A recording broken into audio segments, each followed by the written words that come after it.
यतिनाथ अवतार में भगवान शिव एक ऐसे महान सन्यासी यति के रूप में प्रकट हुए जो केवल ज्ञान, तप और वैराग्य का प्रतीक थे।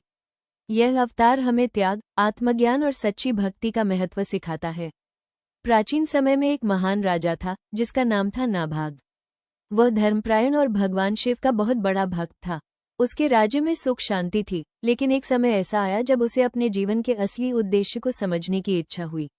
राजा नाभाग ने सोचा, क्या केवल राजपाट और धन ही जीवन का लक्ष्य है या इससे भी कुछ बड़ा है? इस सवाल का जवाब पाने के लिए उसने कठोर तपस्या करने का निर्णय लिया। राजा की सच्ची भक्ति और तपस्या से प्रसन्न होकर भगवान शिव ने उसकी परीक्षा लेने का निश्चय किया। वे एक वृद्ध सन्यासी यति के रूप में उसके सामने प्रकट हुए। यही रूप था यतिनाथ अवतार। वो साधु बहुत साधारण दिखता था, लेकिन उसके चेहरे पर अद्भुत तेज था। यतिनाथ शिव ने राजा नाभाग से कहा, हे राजन, क्या तुम सच में सत्य की खोज करना चाहते हो? अगर हाँ, तो तुम्हें अपने अहंकार, मोह और लालच का त्याग करना होगा। राजा ने विनम्रता से उत्तर दिया, गुरुदेव, मैं सब कुछ त्यागने को तैयार हूँ, बस मुझे सत्य का मार्ग दिखाइए। तब यतिनाथ ने उसकी परीक्षा ली, उसे अपना राजपाट छोड़ने को कहा, साधारण जीवन अपनाने को कहा और भिक्षा मांगकर जीवन बिताने का आदेश दिया। राजा नाभाग ने बिना किसी हिचकिचाहट के सब कुछ त्याग दिया। वो एक साधारण व्यक्ति की तरह जीवन जीने लगा।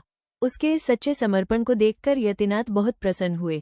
तब भगवान शिव अपने असली स्वरूप में प्रकट हुए और बोले, हे नाभाग, तुमने सच्चे वैराग्य और भक्ति का परिचय दिया है। अब तुम आत्मज्ञान प्राप्त कर चुके हो। भगवान शिव ने उसे आशीर्वाद दिया। उसे मोक्ष, मुक्ति का वरदान मिला और जीवन का परम सत्य समझ में आया। राजा नाभाग फिर से अपने राज्य में लौट आया, लेकिन अब वो एक ज्ञानी और निष्काम राजा बन चुका था। सीख, सच्ची भक्ति केवल पूजा नहीं, त्याग और समर्पण है। अहंकार छोड़कर ही आत्मज्ञान प्राप्त होता है। भगवान हमेशा अपने भक्तों की परीक्षा लेते हैं। सच्चा वैराग्य ही जीवन का सबसे बड़ा धन है। हर हर महादेव।